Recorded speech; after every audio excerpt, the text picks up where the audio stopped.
అలా ప్రధానికానికి విజ్ఞప్తి, ఏదైతే భూమి కోల్పోయారో, ఉపాధి కోల్పోయారో, అందు కారణంగా కూలీలుగా మారారో ఆ అందరూ 39 రోజులుగా దళిత గిరిజన నిర్వాసితులందరూ ఆందోళన నిర్వహిస్తున్నారు. ఈ ఆందోళన ఒకటి, కంపెనీ కట్టనందున మా భూమి మాకు ఇవ్వాలని చెప్పేసి, ఆ రోజు ఏదైతే పబ్లిక్ హియరింగ్లో మీకు ఉద్యోగాలు ఇస్తాం, ఉపాధి ఇస్తామని చెప్పేసి అన్నారో, అలాగే కంపెనీలో వాటా ఇస్తామన్నారో, ఇదేది అమలు చేయనందున తాడో పేడో తేల్చుకోవాలని చెప్పేసి నిర్వాసితులు ప్రతిరోజు తీవ్రంగా ఆందోళన చేస్తున్నారు. ఈ నేపథ్యంలో నిన్న 39 రోజుల తర్వాత అయినా సరే వైసీపీ ప్రధాన ప్రతిపక్షం 2 మాజీ ఎమ్మెల్యేలు వచ్చి మేము రైతులకు అండగా ఉంటామని ప్రకటించడం మీ అందరం ధన్యవాదాలు తెలుపుతున్నాం. ఇప్పటికైనా రైతుల పక్షాన ఉంటామని తెలియజేసినందుకు మేము సిపిఎం తరఫున, అలాగే నిర్వాసితుల తరఫున వైసీపీ పార్టీకి, అలాగే మాజీ ఎమ్మెల్యేలకి ప్రత్యేకమైన అభినందనలు, ధన్యవాదాలు తెలుపుతూ, అయితే ఒక్కటి అసలు ప్రధానమైన పాయింట్ మిస్ అయ్యారని చెప్పేసి మేము చెప్పదలుచుకున్నాం. ఏంటంటే వాళ్ళు చెప్తున్నది మేము లిస్టులు రాస్తున్నాం, పేర్లు రాస్తాను, ఇంకా అంటే ఏదైతే కలెక్టర్ ప్రకటించాడో, లేకపోతే ఏదైతే ఎంఆర్ఓ చెప్తుండో ఇక్కడే పరిమితం అయ్యి ఉన్నారు. కానీ మనం చెప్తున్నది కానీ, లేకపోతే ప్రజల డిమాండ్ కానీ, ఈ ఆకాంక్ష కానీ ఒకటి వెంటనే భూములు వాళ్ళకి ఇవ్వాలి. అలాగే ఆ రోజు కంపెనీ ఈ నిర్వాసితులతో చేసుకున్న ఒప్పందాలు ఏవైతే ఉన్నాయో, అగ్రిమెంట్లో ఏవైతే ఉన్నాయో అవన్నీ ఉద్యోగాలు ఇవ్వడం కానీ, ఉపాధి కల్పించడం కానీ, కంపెనీలో వాటా షేర్లు ఇవ్వడం కానీ ఇవేవి ప్రస్తావించకుండా పేర్లు ముందు రాసుకొని చేస్తామనేది అది మరికొంత కాలయాపనకే తప్ప నిర్వాసితులకు సరైన న్యాయం జరగదు. తక్షణమే పేర్లు కావాలంటే అందరి దగ్గర ఉన్నాయి, డిపార్ట్మెంట్ అందరి దగ్గర ఉన్నాయి. పేర్లు పెద్ద సమస్య కాదు, అసలు ప్రధాన డిమాండ్ పరిష్కారమైన సమస్య కనుక ఆ డిమాండ్ కోసం మన అందరమే ప్రయత్నం చేయాలి.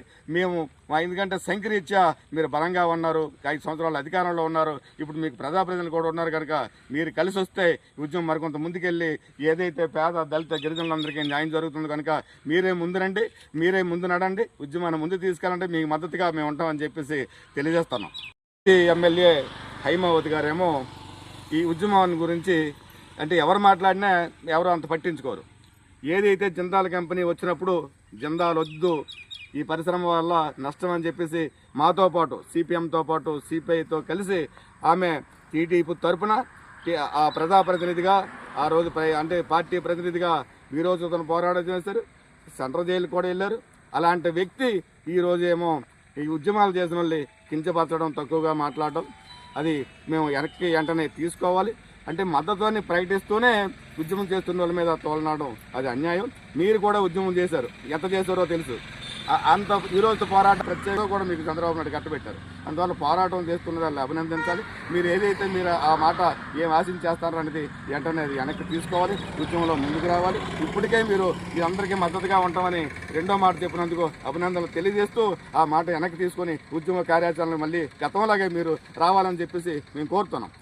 గతంలో తెలుగుదేశం పార్టీయే ఈ జెండాలు వద్దని చెప్పింది, అశోక్ గజపతిరావుని తెప్పించింది. ఇక్కడ అశోక్ గజపతిరావు సాక్షిగా జెండాలకు వ్యతిరేకంగా పోరాడారు. ఇప్పుడు తెలుగుదేశం పార్టీ కూడా ఆ జెండాలు ఇంత మోసం చేస్తున్న ఒక్క నోరు ఎత్తడం లేదు. వెంటనే టీడీపీ కూడా కథన రంగంలోకి వచ్చి ఆ రోజు స్టాండ్ అనే ఈ రోజు ప్రకటించాలి. ఆ అహ్మద్ గారు, అశోక్ గజపతి గారు వీళ్ళందరినీ ముందు పెట్టో, లేకపోతే మీ ప్రజాప్రతినిధి లలిత్ కుమార్ వీళ్ళందరినీ ముందుకొచ్చి ఆ టీడీపీ పాత స్టాండ్ ఏదైతే ఉందో దాన్ని తీసుకొని గిరిజనులకి న్యాయం చేయాలి. ఈ జెండాలకు వ్యతిరేకంగా వీళ్ళకి అన్యాయం జరుగుతుంది కనుక న్యాయంగా మీరు పోరాడితే మీ అందరం వెనక నుండి మీకు ముందు నడిపించి మీ అందరితో ఈ ఉద్యమానికి సహకరిస్తామని చెప్పేసి తెలియజేస్తున్నాం.